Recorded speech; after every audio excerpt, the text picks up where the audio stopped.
अस्सलाम वालेकुम dear students.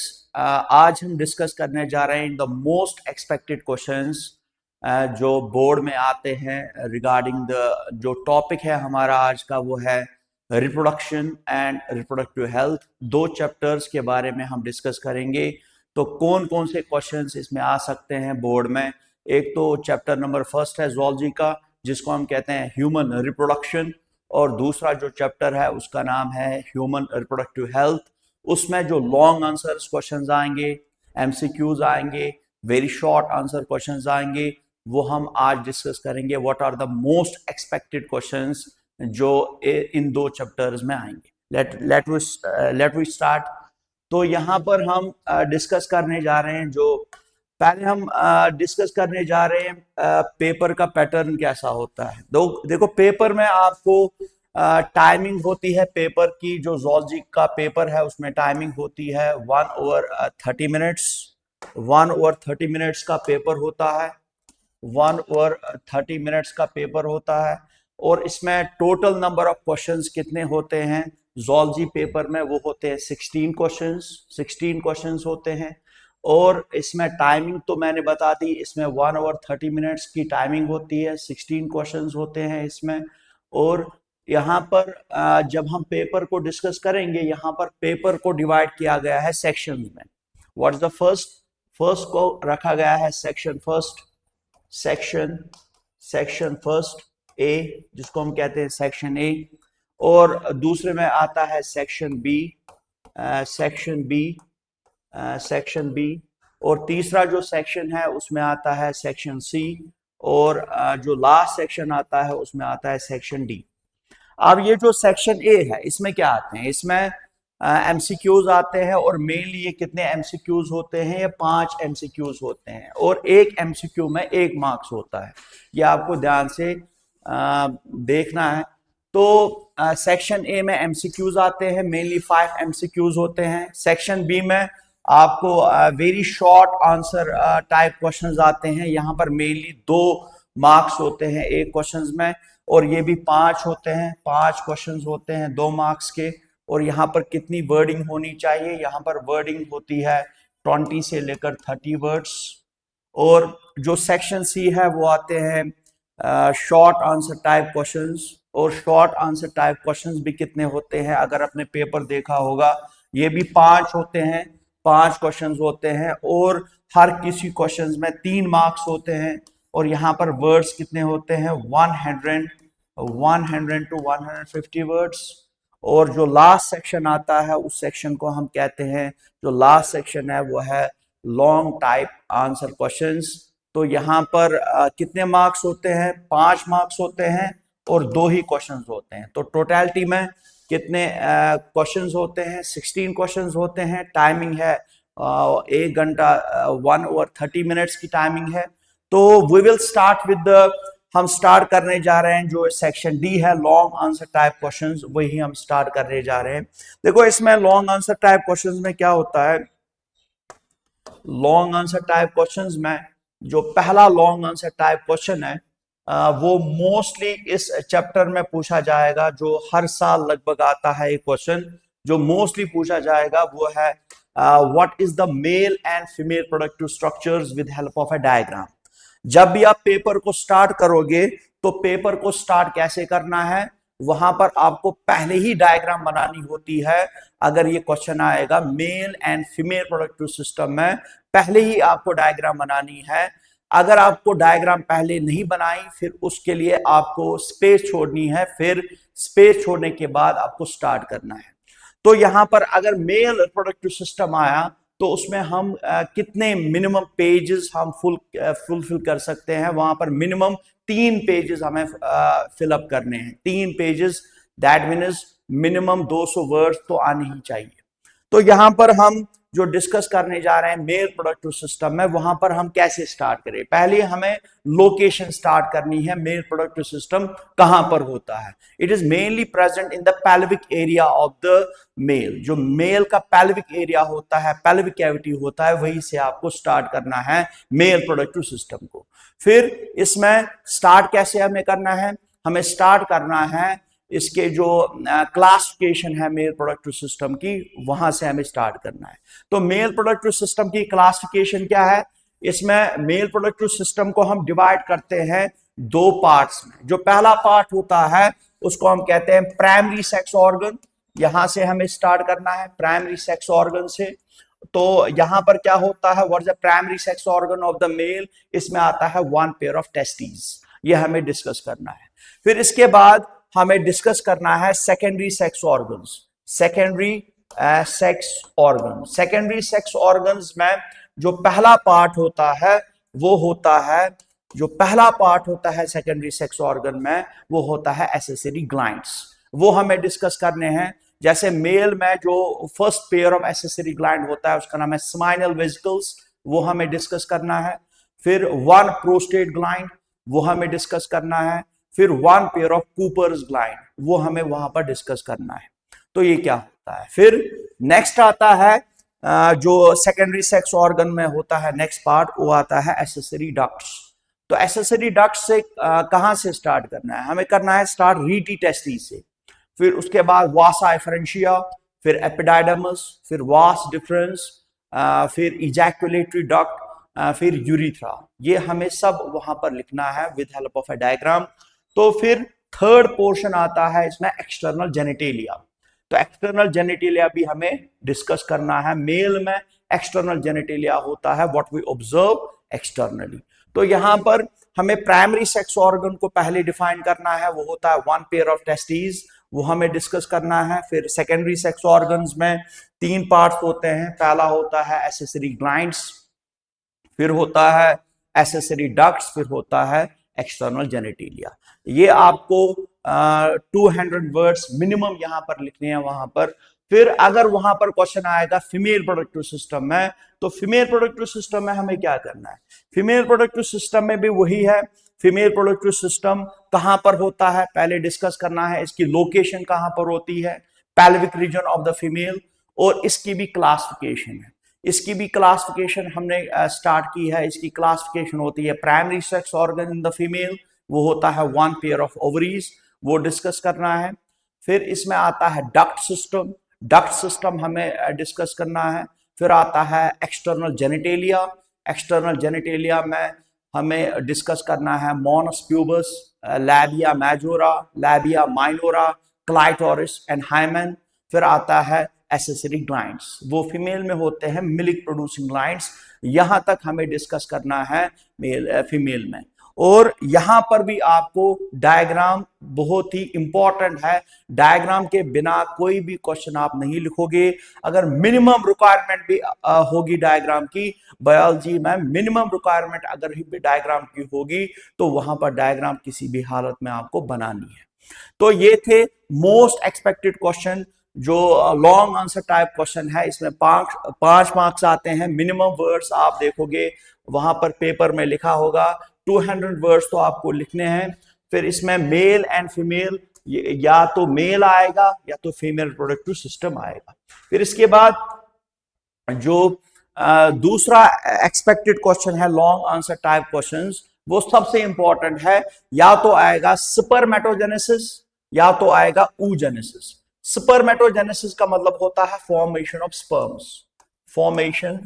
Formation of sperms, formation of sperms.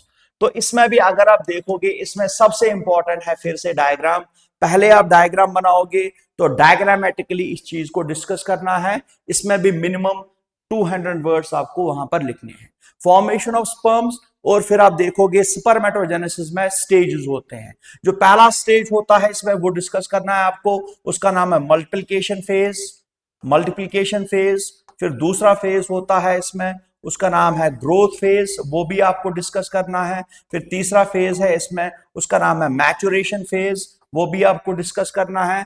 फिर फोर्थ है स्पर्मियोजेनेसिस, ये भी आपको डिस्कस करना है। तो इसमें लॉन्ग आंसर क्वेश्चन में या तो आपको स्पर्मेटोजेनेसिस आएगा, it is the most important question, या तो आएगा आपको oogenesis। स्पर्मेटोजेनेसिस में आपको पहले तो इंट्रोडक्शन देखना है, स्पर्मेटोजेनेसिस होता क्या है, फिर आपको मिनिमम 200 वर्ड्स आपको वहां पर लिखने हैं with help of A diagram. Diagram के बिना आप ये क्वेश्चन नहीं कर सकते हो। या तो वहां पर स्पर्मेटोजेनेसिस आएगा, या तो दूसरा क्वेश्चन आएगा, उसका नाम है oogenesis। oogenesis की डेफिनेशन क्या है? It is the formation of the female eggs. Eggs या ओवा या ओवम बनाना होता है, इसको हम कहते हैं oogenesis। लेकिन oogenesis में भी इंपॉर्टेंट डायग्राम है। तो यहां पर भी oogenesis आप जब डिस्कस करोगे, इसके भी फेजेस होते हैं। इसमें भी पहला फेज होता है मल्टीप्लिकेशन फेज, वो आप डिस्कस करोगे। जो दूसरा फेज होता है उसका नाम है ग्रोथ फेज, वो भी आप डिस्कस करोगे। और जो तीसरा फेज होता है इसमें, उसका नाम है मैच्योरेशन फेज, वो भी आप डिस्कस करोगे। और यहां पर भी आप देखोगे डायग्राम बहुत ही इंपॉर्टेंट है। ये दूसरा सबसे इंपॉर्टेंट एक्सपेक्टेड क्वेश्चन है, जो लॉन्ग आंसर टाइप क्वेश्चन आपको आएगा बोर्ड में। या तो वो आएगा स्पर्मेटोजेनेसिस पे, या तो आएगा oogenesis पे। ये दूसरा क्वेश्चन है। तीसरा क्वेश्चन जो है, जो मैंने यहां पर डाला है पेपर में, वो है fertilisation and events of fertilisation. देखो, पहले तो आपको इस क्वेश्चन को देखना है। अगर ये वहां पर क्वेश्चन आएगा तो इसमें भी थोड़ा बहुत आपको डायग्रामेटिकली आपको स्ट्रक्चर बनाना है। It is the secondary oocyte का, और कैसे फिर स्पर्म पेनिट्रेट करता है सेकेंडरी oocyte को, वो वाली डायग्राम आपको बनानी है। तो यहां पर भी डायग्राम आपको किसी भी हालत में बनानी है। अगर वहां पर आएगा fertilisation and events of fertilisation, तो फर्टिलाइजेशन को आप पहले डिफाइन करोगे। फर्टिलाइजेशन होता क्या है, इसकी डेफिनेशन बताओगे। Definition of the fertilisation. तो डेफिनेशन आपके बाद बताओगे what is the events of the fertilisation. जो इवेंट्स ऑफ फर्टिलाइजेशन होता है, जो पहला इवेंट है उसका नाम है इंसेमिनेशन। इंसेमिनेशन ये आप डिस्कस करोगे, इंसेमिनेशन क्या होती है। दूसरा जो इवेंट होता है फर्टिलाइजेशन का, उसको कहते हैं कैपेसिटेशन। कैपेसिटेशन ये भी आप वहां पर बताओगे कैपेसिटेशन क्या होता है। और तीसरा जो इवेंट होता है उसका नाम है एक्रोसोमल रिएक्शन। एक्रोसोमल रिएक्शन ये भी आप डिस्कस करोगे, एक्रोसोमल रिएक्शन क्या होता है। फिर नेक्स्ट जो इवेंट होता है उसका नाम है कॉर्टिकल रिएक्शन। कॉर्टिकल रिएक्शन भी आप डिस्कस करोगे, कॉर्टिकल रिएक्शन क्या होता है। फिर आप नेक्स्ट जो इवेंट होता है उसका नाम है, वो है activation of secondary oocyte। Activation of secondary oocyte। Secondary oocyte को कैसे आप एक्टिवेट करोगे। फिर नेक्स्ट स्टेप जो होता है इवेंट फर्टिलाइजेशन का, उसका नाम है entry of sperms. Entry of sperm, sperm कैसे एंट्री लेगा, एंट्री ऑफ स्पर्म। और जो लास्ट स्टेप है इसमें, वो होता है एम्फीमेक्सिस। एम्फीमेक्सिस। तो ये इवेंट्स आपको किसी भी हालत में डिस्कस करने हैं। पहला इंसेमिनेशन को डिफाइन करना है, and you can not change the position. Position का मतलब होता है पहले पोजीशन पे इंसेमिनेशन रखना है, फिर कैपेसिटेशन, फिर एक्रोसोमल रिएक्शन, फिर कॉर्टिकल रिएक्शन, फिर activation of the secondary oocyte, फिर एंट्री ऑफ द स्पर्म, और लास्ट पे रखना है, एंड पे रखना है आपको एम्फीमेक्सिस। तो ये सभी इवेंट्स होते हैं फर्टिलाइजेशन के, and it is again a most expected question जो वहां पर बोर्ड में आएगा। तो पहले आपको क्या करना है, पहले आपको डिफाइन करना है फर्टिलाइजेशन है क्या, और उसके इवेंट्स आपको वन बाय वन डिस्कस करने हैं। And you can not change the position. Position का मतलब होता है जो अपनी सीक्वेंस पे है उसी को रखना है आपको। आपको सीक्वेंस यहां पर चेंज नहीं करनी है। तो नेक्स्ट जो क्वेश्चन मैंने रखा है बोर्ड में, वो है define art and types of art. Art और टाइप्स ऑफ आर्ट्स क्या होते हैं। देखो, पहले ये आर्ट का जो क्वेश्चन है किस में आता है, ये आता है इनफर्टिलिटी में। इनफर्टिलिटी जो बहुत सारे कपल्स होते हैं, according to a textbook, अगर वो 2 years तक अनप्रोटेक्टेड सेक्सुअल इंटरकोर्स करते हैं फिर भी कंसीव नहीं होते हैं, तो उनको हम कहते हैं इनफर्टाइल कपल्स। इनफर्टिलिटी, इसको इनफर्टिलिटी कहा जाता है। और इनफर्टिलिटी में हम साइंटिस्टों ने बहुत सारी टेक्निक्स को डिस्कवर किया है, उसकी वजह से उनमें ऑफस्प्रिंग पैदा होते हैं। तो उनमें उन टेक्निक्स, उस टेक्निक का नाम है आर्ट। आर्ट का फुल फॉर्म होता है assisted reproductive technology. Assisted reproductive techniques, reproductive techniques, reproductive techniques, assisted reproductive techniques, ये फुल फॉर्म है किसका, आर्ट। अगर आप फिर देखोगे इस असिस्टेड रिप्रोडक्टिव टेक्निक्स के कितने टाइप्स होते हैं, इसमें टाइप्स होते हैं दो। पहला होता है, इसको हम कहते हैं in vitro fertilisation, in vitro fertilisation, और जो दूसरा टाइप होता है आर्ट का उसको हम कहते हैं इन वीवो फर्टिलाइजेशन। पहला होता है इन विट्रो फर्टिलाइजेशन, फिर होता है इन वीवो फर्टिलाइजेशन, ये आपको डिस्कस करना है वहां पर। फिर आप लिखोगे इन विट्रो फर्टिलाइजेशन में क्या आता है, इसमें आता है यहां पर इन विट्रो फर्टिलाइजेशन का मतलब होता है जब जायगोट बनता है outside the body of the female. जब जायगोट बनता है outside the body of the female, इसको हम कहते हैं इन विट्रो फर्टिलाइजेशन। अगर जायगोट बनेगा with in the body of the female, इसको हम कहते हैं इन वीवो फर्टिलाइजेशन। अब इस इन विट्रो फर्टिलाइजेशन में जो बेस्ट एग्जांपल आती है वो आती है टेस्ट ट्यूब बेबीज की, टेस्ट ट्यूब बेबीज की, ये आता है इन विट्रो फर्टिलाइजेशन। फिर टेस्ट ट्यूब बेबीज के ब्रांचेस होते हैं। जो पहला ब्रांच होता है टेस्ट ट्यूब बेबी का, उसको हम कहते हैं zygote intra fallopian tube transfer, zygote intra fallopian tube transfer, zygote intra fallopian tube transfer. ये ब्रांच है किसका, इन विट्रो फर्टिलाइजेशन का। फिर इन विवो फर्टिलाइजेशन में आपको क्या लिखना है, यहां पर फर्टिलाइजेशन होती है within the body of the female, within the body of the female, और इसकी जो बेस्ट एग्जांपल है वो है gamete intra fallopian tube transfer, gamete intra fallopian tube transfer. तो ये क्या है, जिफ्ट क्या है, ZIFT is in vitro fertilisation. What is GIFT, GIFT is a in vivo fertilisation. ये आपको फिर वहां पर डिस्कस करना है विद ग्रेट डिटेल। तो ये दूसरा, it is the fourth question जो हमने रखा है लॉन्ग आंसर टाइप क्वेश्चन। तो नेक्स्ट जो क्वेश्चन है वो है explain the different contraceptive methods. What are the different contraceptive methods, यहां पर आपको डिस्कस करने हैं different types of contraceptive methods क्या होते हैं। तो डिफरेंट कंट्रासेप्टिव मेथड्स में आपको देखना है यहां पर पहला जो मेथड है कंट्रासेप्शन का, उसको natural method of the contraception कहते हैं। Natural method of contraception, natural method of contraception, ये पहला कंट्रासेप्टिव मेथड होता है, नेचुरल मेथड ऑफ कंट्रासेप्शन। ये आपको डिस्कस करना है, what is the natural method of contraception. दूसरा जो मेथड होता है उसको हम कहते हैं physical method of the contraception, physical method of the contraception, physical method of contraception, physical method of contraception. फिर तीसरा मेथड जो डिस्कस करना है उसको हम कहते हैं, फिजिकल मेथड ऑफ कंट्रासेप्शन के बाद होता है chemical method of contraception, chemical method of contraception, chemical method of contraception. फिर केमिकल मेथड ऑफ कंट्रासेप्शन के बाद आपको डिस्कस करना है IUDs, IUDs it is the most important. IUDs का फुल फॉर्म होता है इंट्रा यूट्रीन डिवाइसेस। फिर इन आईयूडीज के तीन किस्म होते हैं, non medicated IUDs, hormone releasing IUDs and copper releasing IUDs. फिर इसमें आपको डिस्कस करना है आईयूडीज के बाद आपको डिस्कस करना है कंट्रासेप्टिव पिल्स, इसको फिर आप डिस्कस करोगे इमरजेंसी कंट्रासेप्शन। तो इसके बहुत सारे टाइप्स आपको डिस्कस करने हैं। जितने भी मेथड्स ऑफ कंट्रासेप्टिव मेथड्स हैं वो आपको यहां पर डिस्कस करने हैं, क्योंकि लॉन्ग आंसर क्वेश्चन में मैंने रखा है what are the different methods of contraception.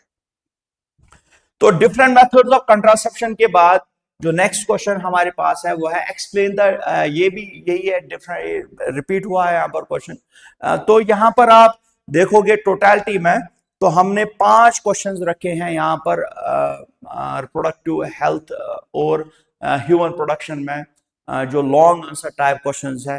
जो पहला लॉन्ग आंसर टाइप क्वेश्चन मैंने रखा है वो है male and female productive system with help of A label diagram.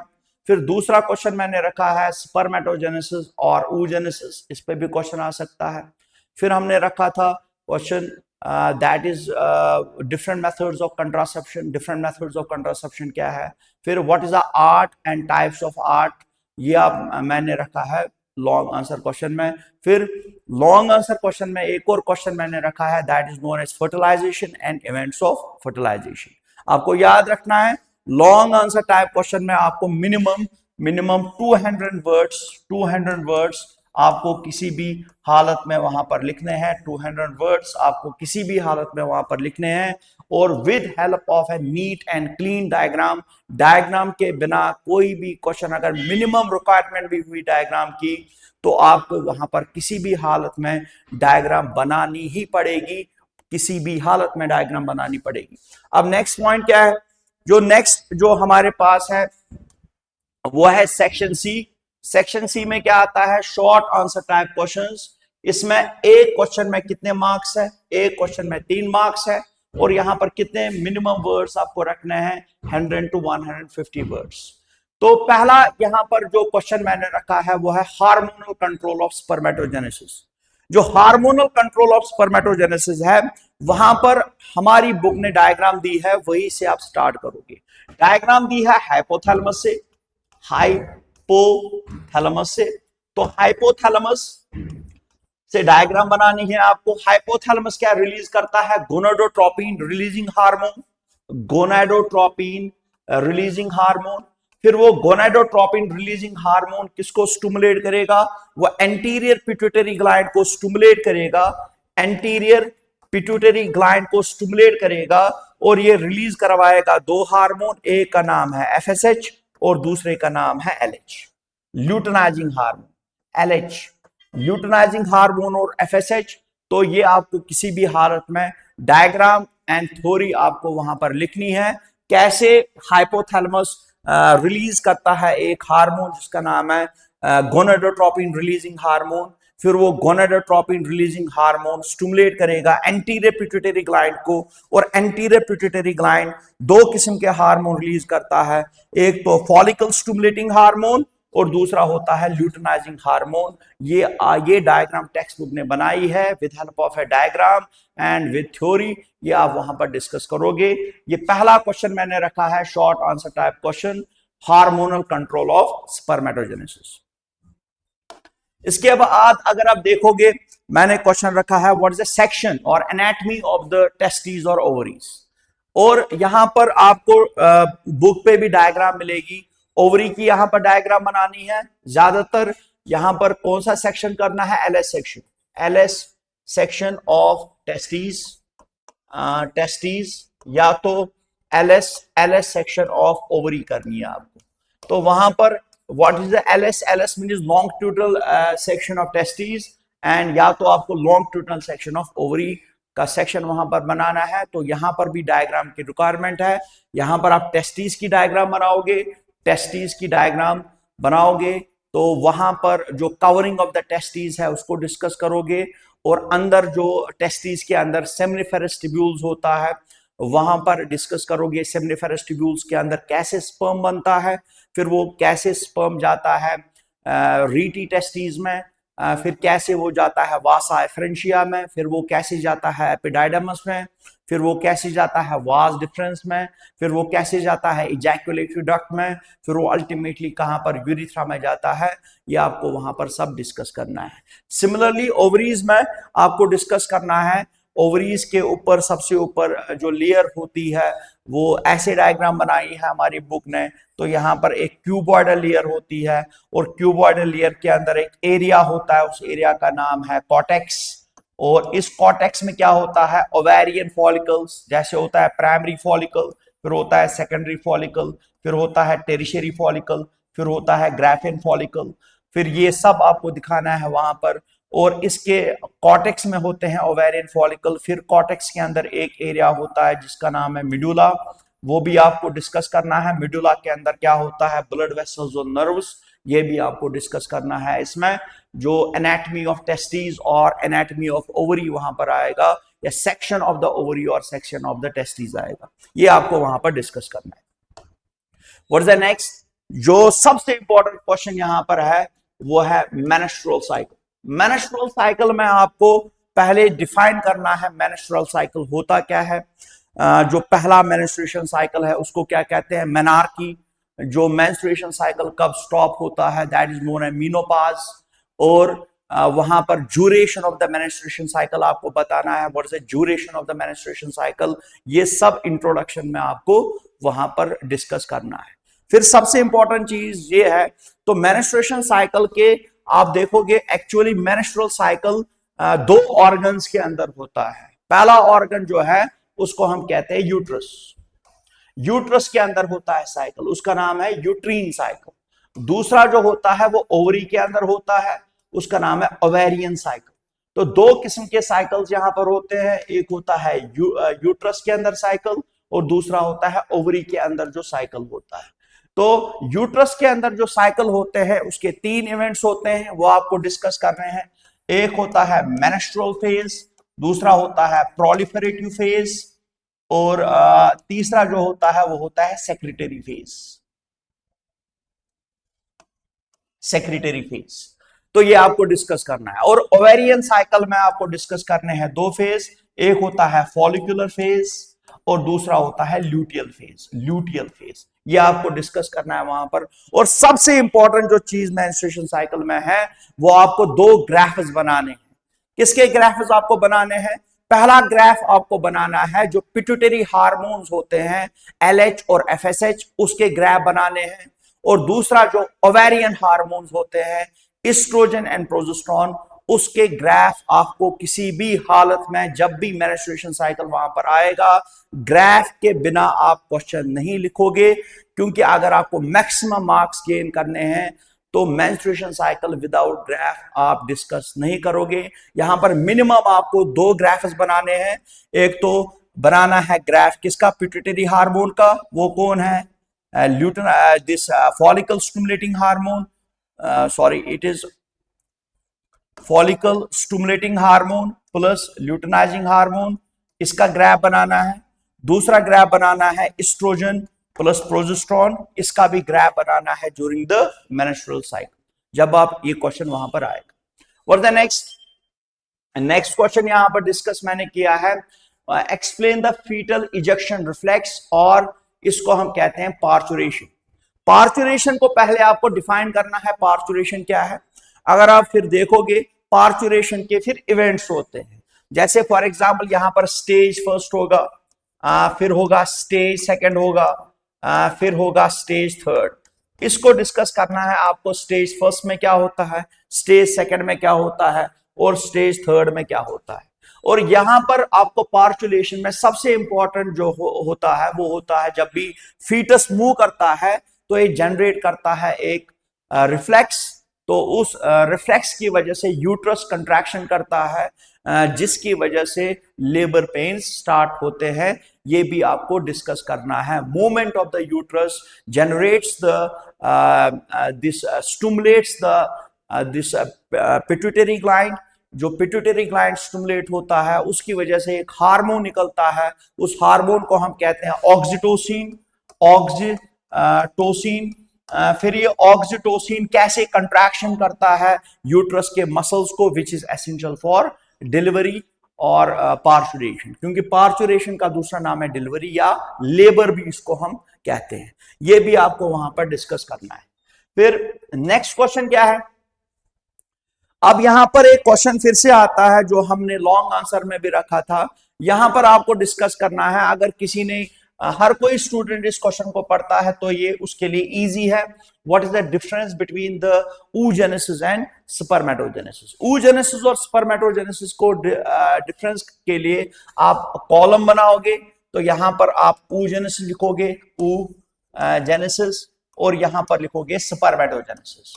फिर आपने ऑलरेडी ये क्वेश्चन पढ़ा होगा क्योंकि ये हमने लॉन्ग आंसर क्वेश्चन भी रखा है। फिर डिस्कस करना है जो oogenesis में और स्पर्मेटोजेनेसिस में फर्क क्या होती है। जैसे फॉर एग्जांपल oogenesis में पहला पॉइंट आएगा, it is a formation of eggs, और स्पर्मेटोजेनेसिस में पहला डिफरेंस आएगा, it is a formation of sperms. और ये कहां पर होता है? स्पर्मेटोजेनेसिस टेस्टिस के अंदर होता है और oogenesis मेनली ओवरी के अंदर होता है। ये आपको डिस्कशन करना है वहां पर, जब भी वहां पर आएगा difference between the oogenesis and spermatogenesis. What is next? जो नेक्स्ट वहां पर क्वेश्चन आएगा वो क्या है, what's the next question, that is known as, एक टेक्निक है, इस टेक्निक को कहते हैं एमनियोसेंटियासिस टेक्निक।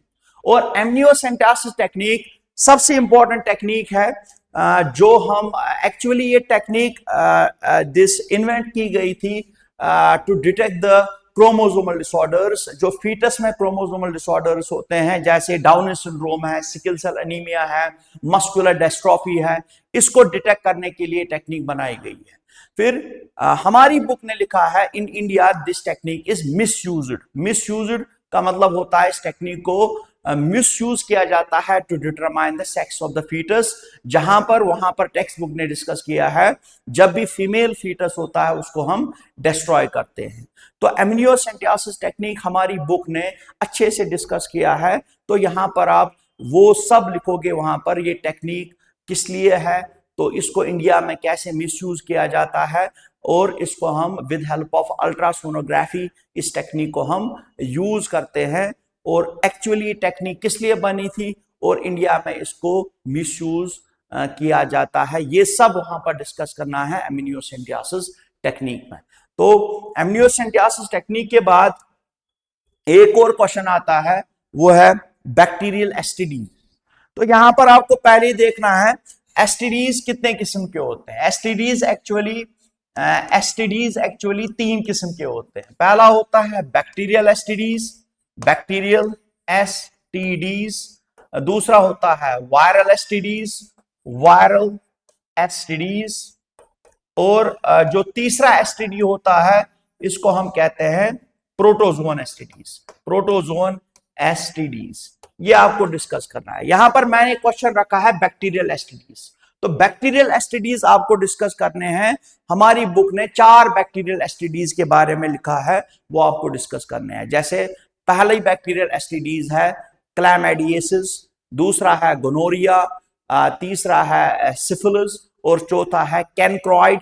ये आपको डिस्कस करने हैं विद कॉजिकेटिव एजेंट्स, ये कैसे होता है। जैसे फॉर एग्जांपल जो पहला बैक्टीरियल एसटीडी है जिसको क्लैमाइडियासिस कहते हैं, वो होता है with infection of the bacteria that is known as Chlamydia trachomatis. और गोनोरिया कैसे होता है, it occurs due to the infection of the bacteria that is known as Neisseria gonorrhoeae. ये सब वहां पर आपको डिस्कस करना है बैक्टीरियल एसटीडीज में।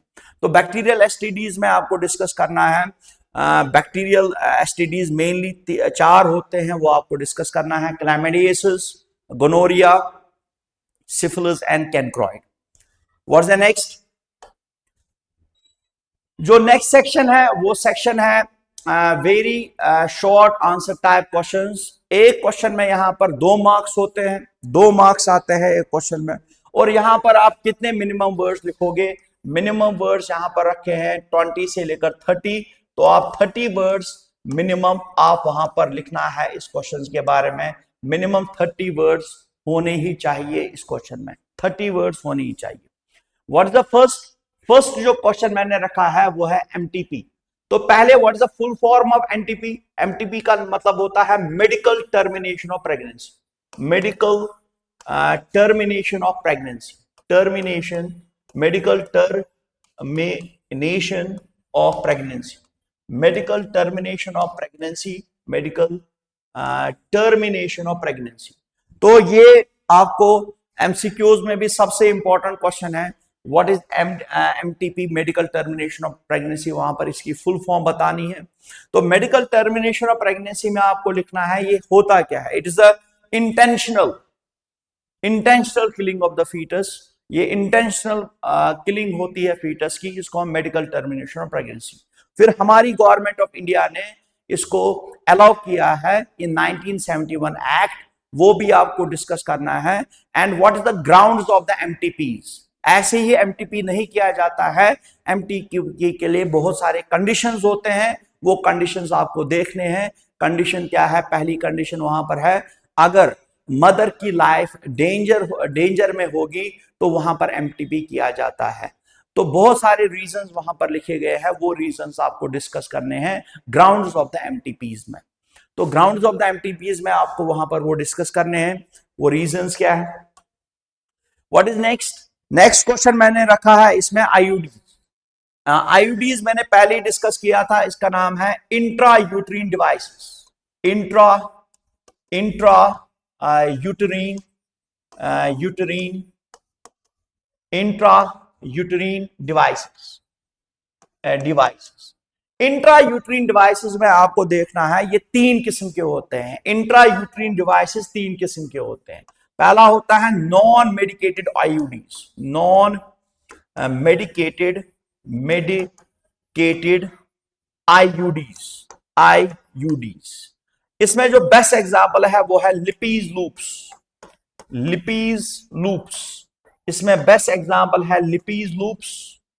और दूसरा होता है कॉपर रिलीजिंग आईयूडीज, कॉपर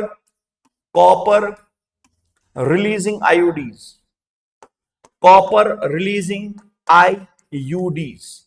यहां पर आपको डिस्कस करना है कैसे कॉपर रिलीज होता है ग्रेजुअली, और वो कॉपर कैसे फिर एंडोमेट्रियम लाइनिंग को स्टिमुलेट करता है to release a toxic substances, उनको हम कहते हैं साइटोकाइनिन्स। और फिर वो साइटोकाइनिन्स कैसे स्पर्म्स को किल करते हैं, वो कैसे मार डालते हैं स्पर्म्स को, और उनकी लोकोमोशन को वो कैसे हिट करते हैं, उनकी लोकोमोशन को कम कैसे करते हैं। तो इनमें आपका एग्जांपल जो कॉपर रिलीजिंग आईयूडीज होते हैं उसमें बहुत सारी एग्जांपल है, जैसे CUT है, जैसे CUT 200 है, ये बहुत सारे एग्जांपल्स है। CU7 है, CUT 200 है, या मल्टी लोडेड 375 भी है कॉपर रिलीजिंग आईयूडीज, वो आपको डिस्कस करना है।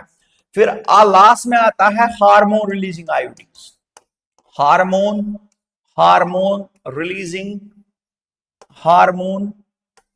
रिलीजिंग आईयूडीज, जो हार्मोन रिलीजिंग आईयूडीज। और इन आईयूडीज में क्या होता है, इन हार्मोन रिलीजिंग आईयूडीज में होता है एक सिंथेटिक प्रोजेस्टेरोन जिसका नाम है LNG-20 या लेवोनॉर्जेस्ट्रोल। और LNG-20 और लेवोनॉर्जेस्ट्रोल जब यूट्रस में ग्रेजुअली रिलीज होता है, वो कैसे प्रिवेंट करता है प्रेगनेंसी को। वो पहले म्यूकस बनाता है, म्यूकस की एक thick layer cup like structure बनाता है म्यूकस का, और फिर वो सर्विक्स को ब्लॉक करता है। और वो कैसे एंडोमेट्रियम लाइनिंग को अनफेवरेबल बनाता है फॉर इम्प्लांटेशन, ये भी काम होता है लेवोनॉर्जेस्ट्रोल का। कैसे वो प्रेगनेंसी को प्रिवेंट करता है। तो आईयूडीज में आपको लिखना है, आईयूडीज तीन किस्म के होते हैं।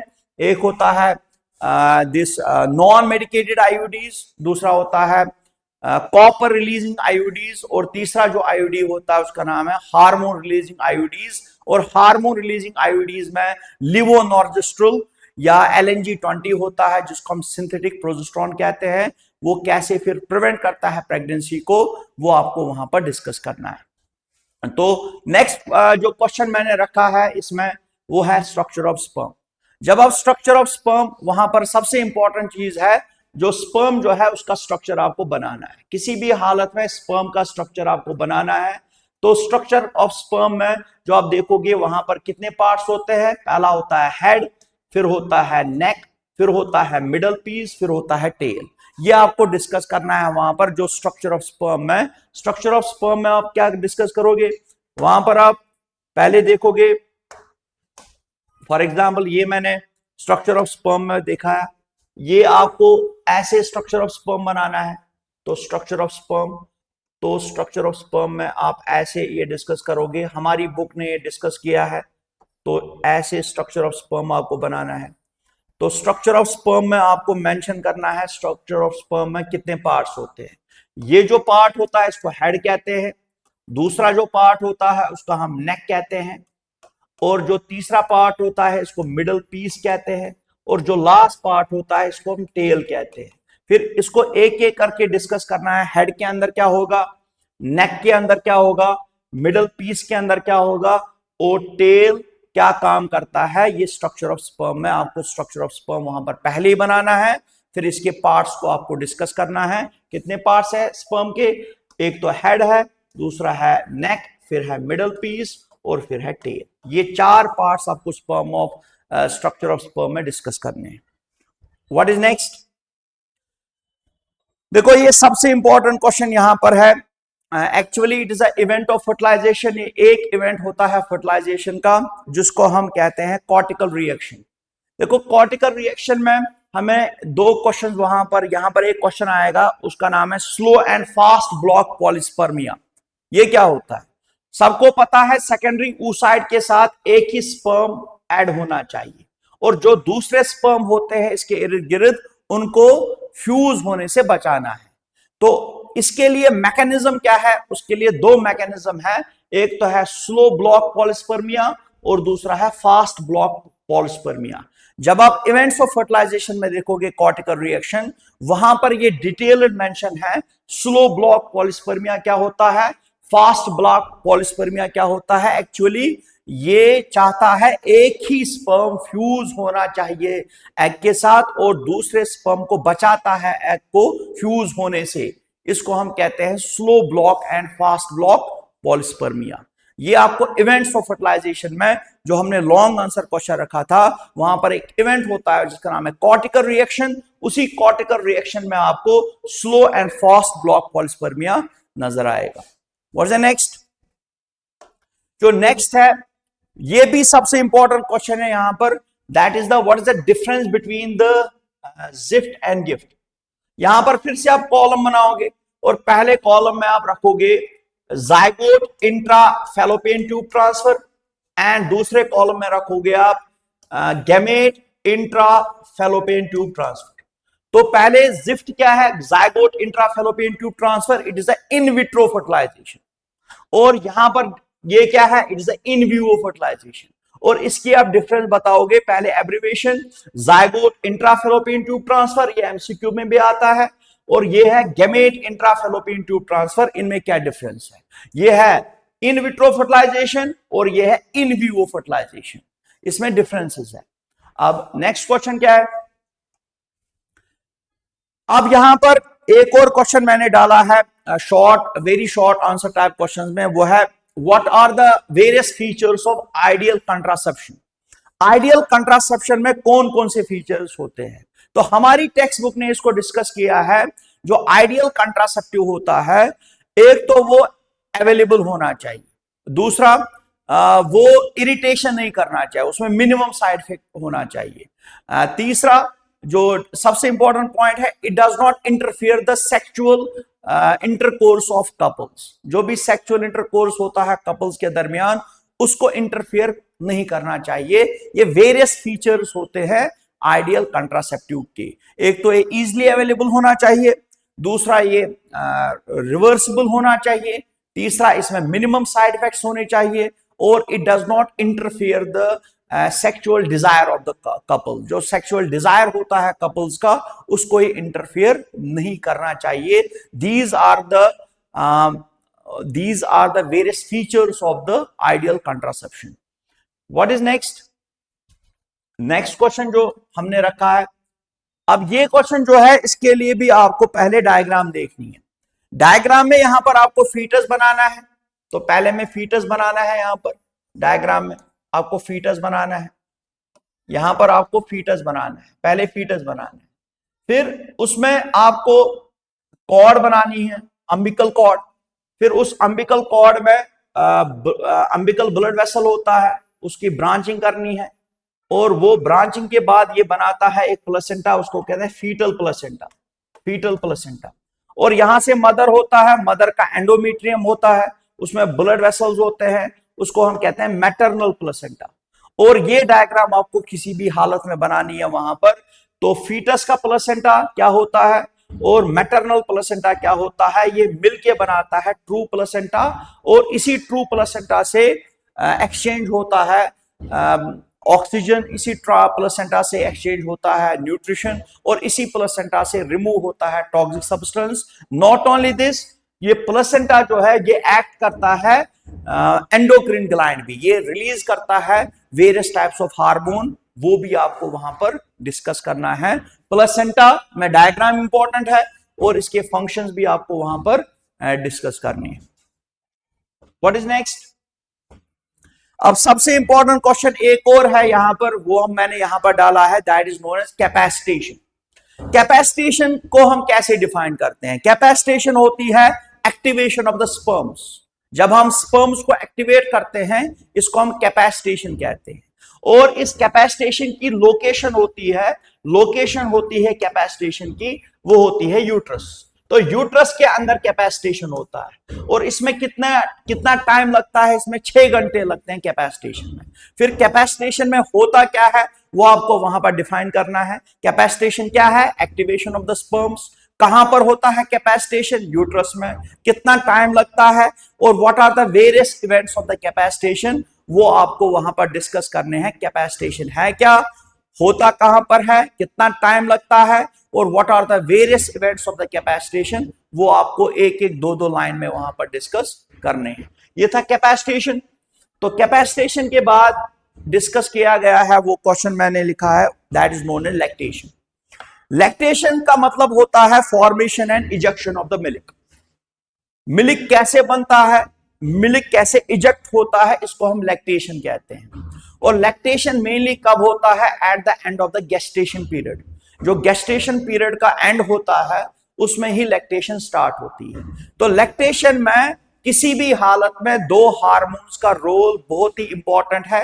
एक तो है प्रोलैक्टिन, और ये प्रोलैक्टिन हार्मोन क्या करता है? यही मिल्क सिंथेसाइजिंग हार्मोन है। मिल्क खुद ब खुद नहीं बनता है, मिल्क को बनाने के लिए एक हार्मोन की जरूरत होती है जिसका नाम है prolactin, and prolactin is a milk synthesising hormone. और दूसरा हार्मोन होता है जो मिल्क को रिलीज करवाता है, इजेक्ट करवाता है, उसका नाम है ऑक्सीटोसिन। तो दोनों हार्मोन्स वहां पर लिखने हैं। प्रोलैक्टिन क्या करता है? मिल्क को बनाता है, और ऑक्सीटोसिन क्या करता है? ये मिल्क को इजेक्ट करवाता है।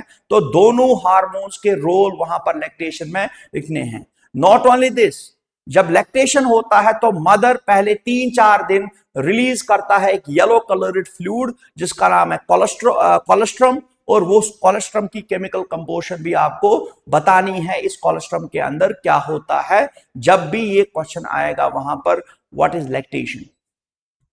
What is next?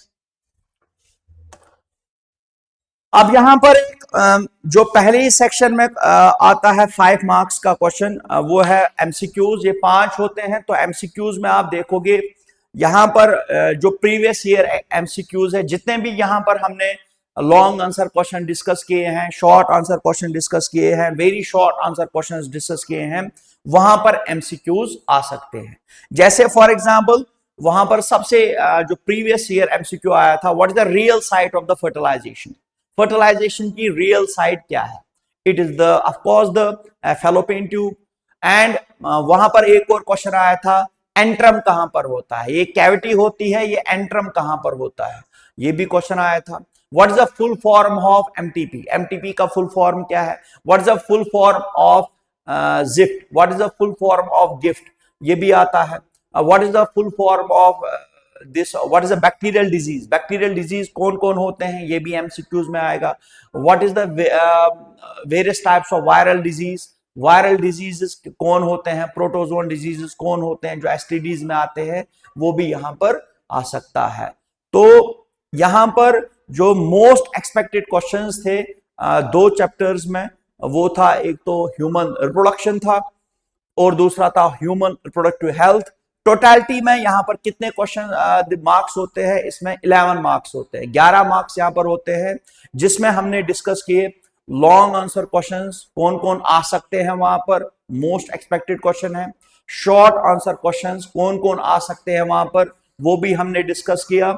और वेरी शॉर्ट आंसर क्वेश्चंस कौन आ सकते हैं वहां पर, वो भी हमने डिस्कस किया। और एमसीक्यूज इसी में आएंगे जो हमने लॉन्ग आंसर क्वेश्चंस डिस्कस किए, शॉर्ट आंसर क्वेश्चंस डिस्कस किए, या very short answer question discuss किए, इसी में एमसीक्यू आएगा। अब इसके बाद जो हमारे पास चैप्टर्स बचते हैं, चैप्टर्स हम नेक्स्ट चैप्टर में हम डिस्कस करेंगे, जो ह्यूमन जेनेटिक्स है और डिजीज है। डिजीज का जो चैप्टर है, एवोल्यूशन का जो चैप्टर है, वहां पर मोस्ट एक्सपेक्टेड क्वेश्चंस कौन से आएंगे, लॉन्ग आंसर कौन होंगे, शॉर्ट आंसर कौन होंगे, ये नेक्स्ट लेक्चर में डिस्कस करूंगा मैं।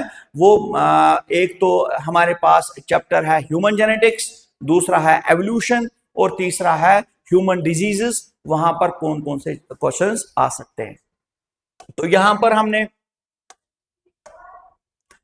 पर हम नेक्स्ट लेक्चर में जो क्वेश्चंस आएंगे वहां पर हमने 3 चैप्टर्स रखे हैं, तो उसमें कौन से लॉन्ग क्वेश्चंस आएंगे, शॉर्ट क्वेश्चंस आएंगे, वेरी शॉर्ट क्वेश्चंस आएंगे, एमसीक्यूज आएंगे, वो हम नेक्स्ट लेक्चर में डिस्कस करेंगे। Thank you very much.